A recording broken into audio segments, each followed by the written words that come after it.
All right. Hello, everyone. I hope we're having a good first 3 days of the course. I have been receiving some questions about grades quite frequently. So I wanted to do a little bit more of like a welcome intro video so that we can go over what is the process with grades, how is everything working, things like that. I'm going to share my screen just for the mere fact that I do better with examples on grades and such. Okay, so this is what it means when we said it's going to be a self-directed course. The way that this was supposed to work is that if you worked on your modules and you completed them well, so you got check marks on everything. So a majority of the grades were going to be a meet standard or a non-meet standard or a pass fail, however you want to think about it. Now, in the original design, you had to pass everything before you can go on to the next module. It was supposed to be that modules were released twice weekly. I was going to do them on Wednesdays and Fridays, and that also coincides with what? Office hours. So that's how it was originally supposed to be designed to make sure that everybody was completing all of their work. We decided to make that critical change to the outline of this course that allows you to do as many modules as you would like, as long as you do them well, right? So with some of the annotating, if you have a zero, um, you need to get a one in order to go on next. So thank you to everybody who reached out to me on that to make sure that we weren't having any other type of system errors.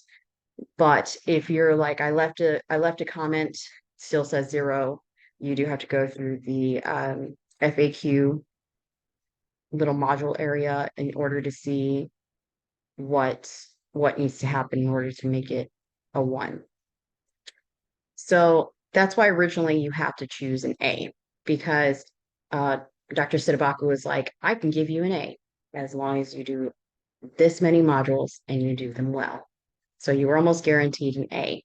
Now, if you wanted to stop at six, then you would get a B and you would have known, hey, everything was completed well.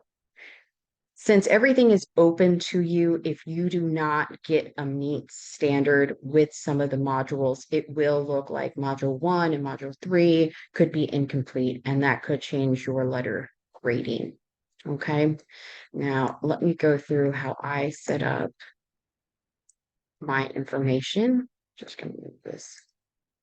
Okay, so as I explained in my first video,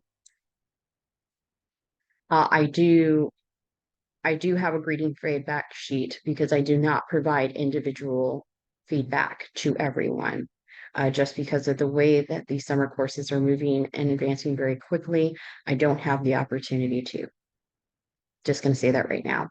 The only time that I will leave you a notification is if you fail to meet one of the tasks. I am not going to put which directions you didn't meet, but I will tell you maybe you need to follow the directions or you did not complete the second half of the instructions, or look through FAQs, anything of that nature, to inform you what it is that you need done.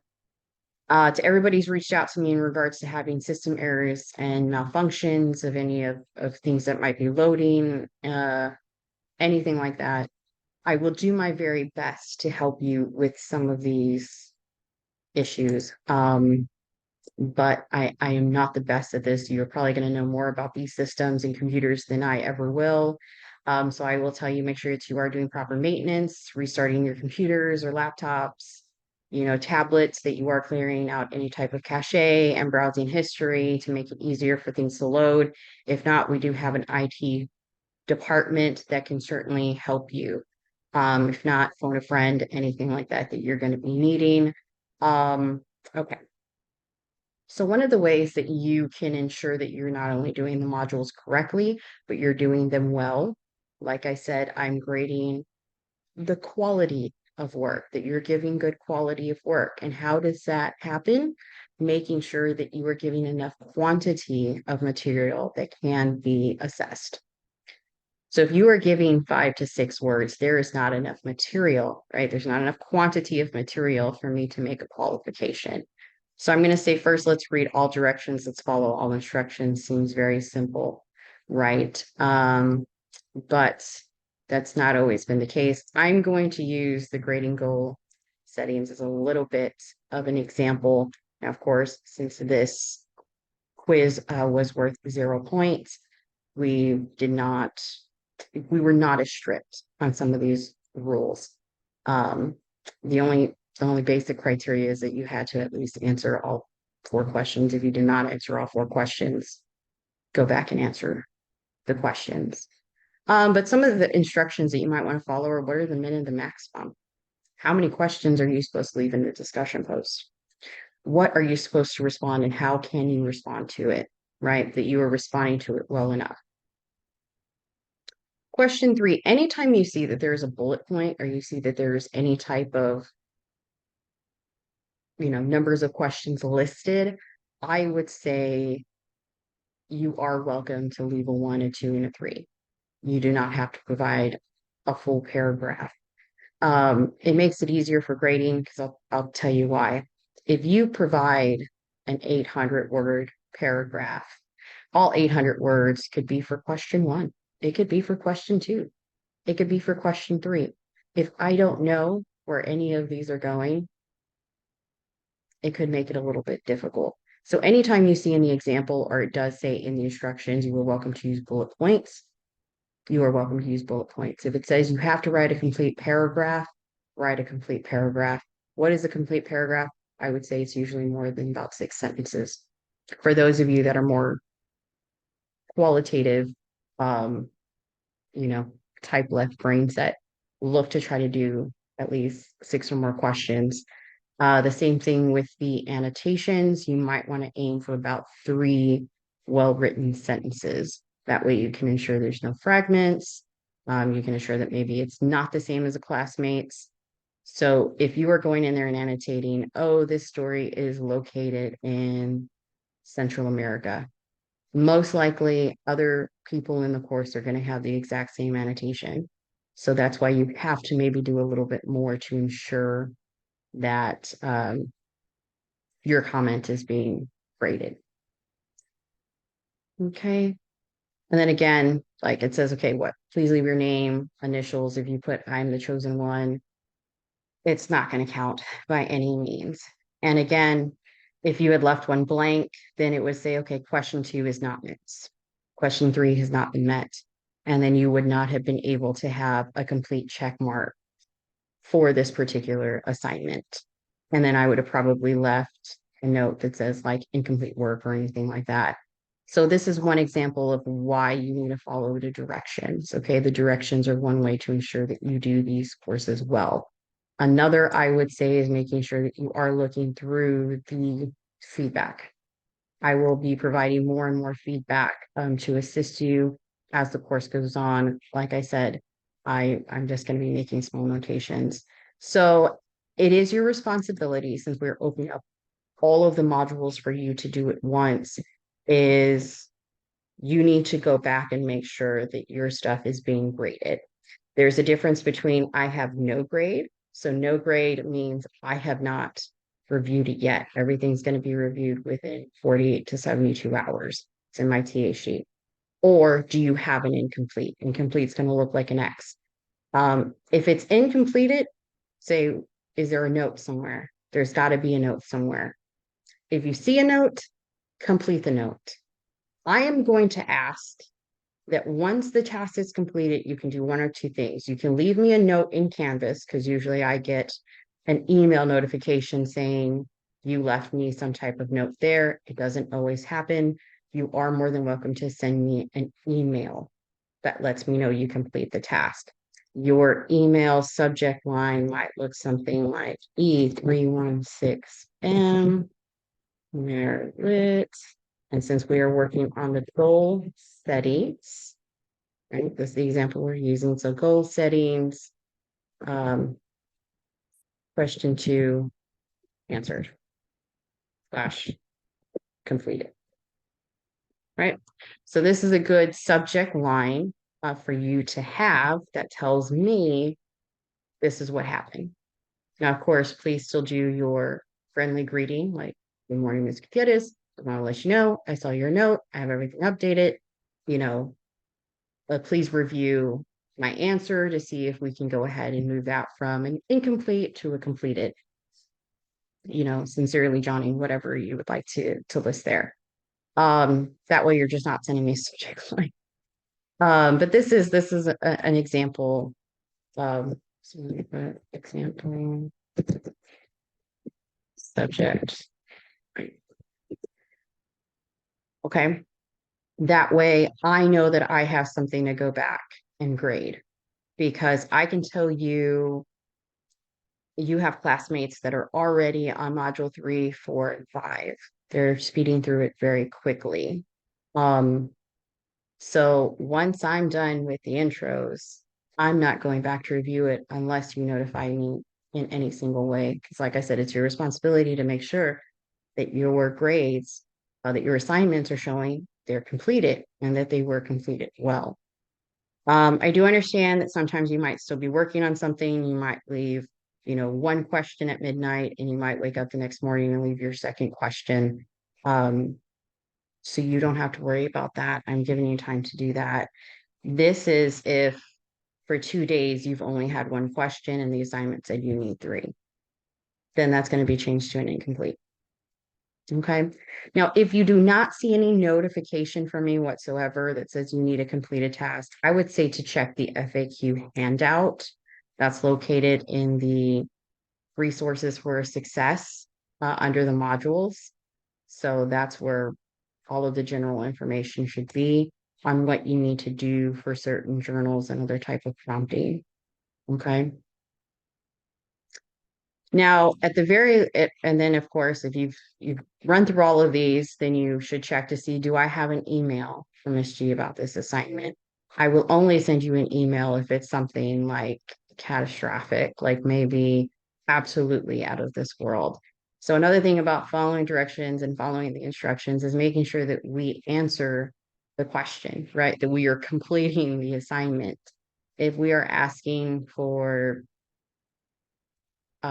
please review the Declaration of Independence, and you're talking about the kite runner, or you're talking about the Hunger Games, that is not part of the assignment. That is something you might get an email from me on.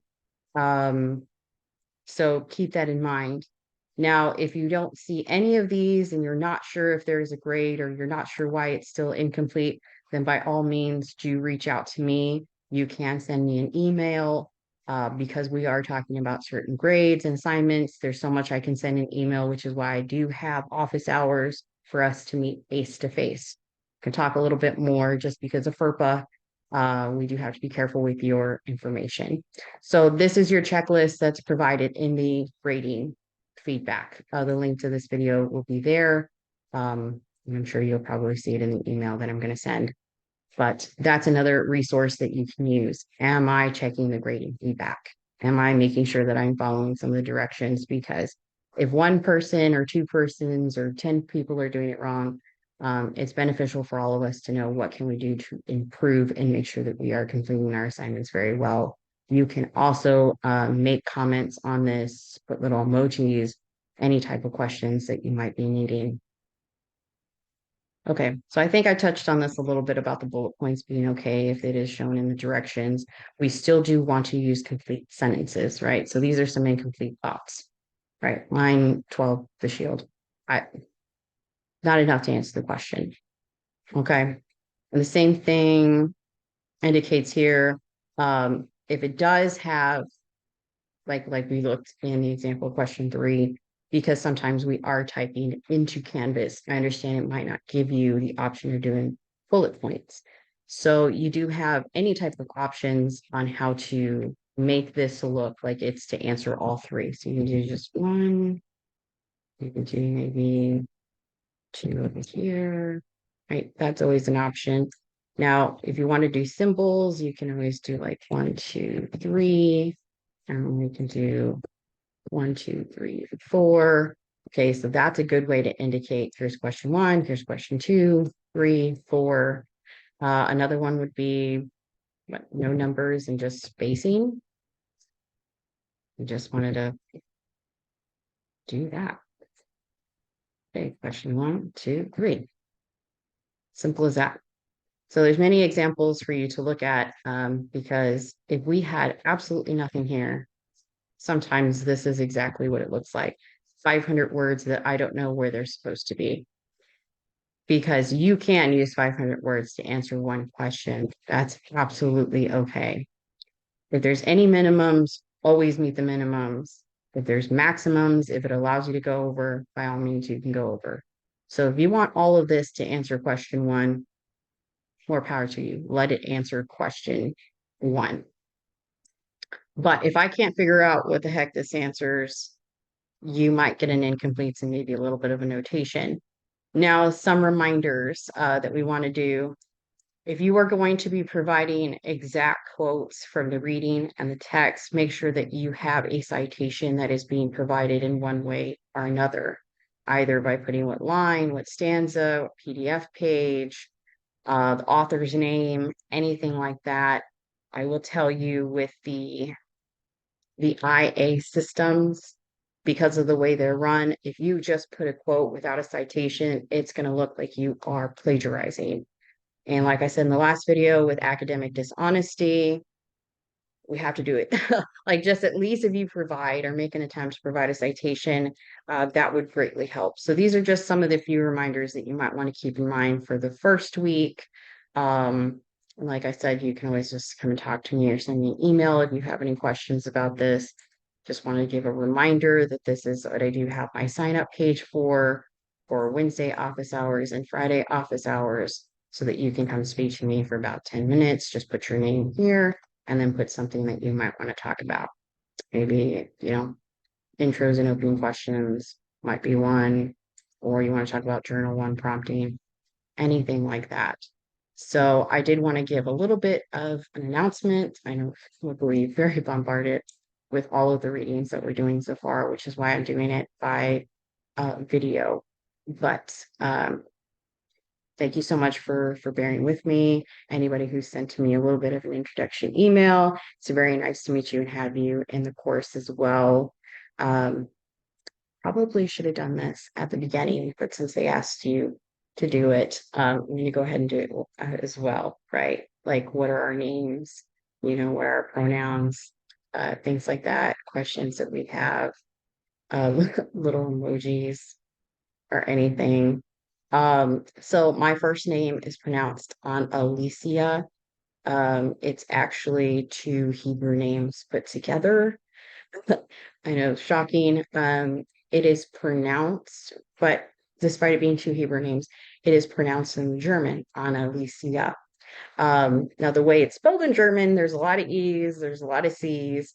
It's not the way it sounds by any means. So that's a little bit of the history behind my name. So my mother heard it through a German documentary and thought it would be a great name, but she changed spelling. So that way it'd be a little bit more so phonetically, it'd be a little bit easier to pronounce. Now, of course, I do prefer going by Miss G or Miss Gutierrez. My last name, and I've explained that in the last video for various reasons. My pronouns are she, her, but I'm not offended if you use any other type of pronouns for me by any means. Let's see. So I am a PhD student in the English literature department. Now, PhD students have two different levels, right?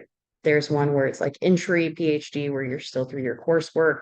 That's usually about 1 to 3 years. And then you become a candidate in your level two. And that means that you are doing your dissertation. You're getting that filled up. Dissertation is like the first 5 chapters of a book that you plan to publish once you are done with your degree. Usually it's something that fills the academic void, something that hasn't been talked about or something that has been overlooked, or something that you are going to be extremely, extremely educated on. Like this is your field of study.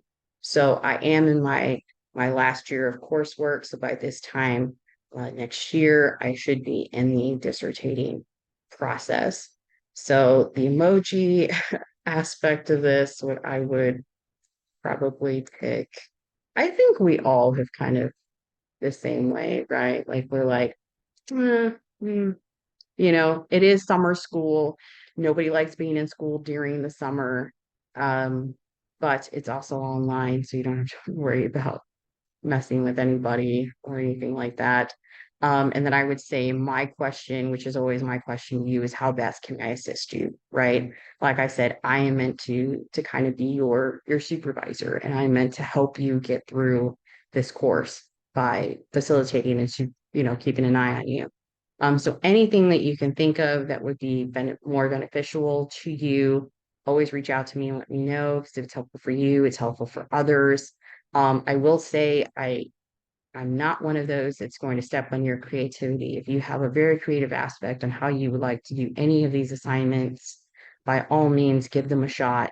I will let you know if they work. I will let you know if they don't work. Um, but I am not here to stifle anybody's creativity whatsoever. I mean, you got a creative way of doing this, by all means, let's do it. So I do hope that you have a great rest of your week. I will probably check in on Monday, making sure that nobody has any other questions or any other videos that we might be needing to clarify anything. Of course, you can always reach out. Have a good one.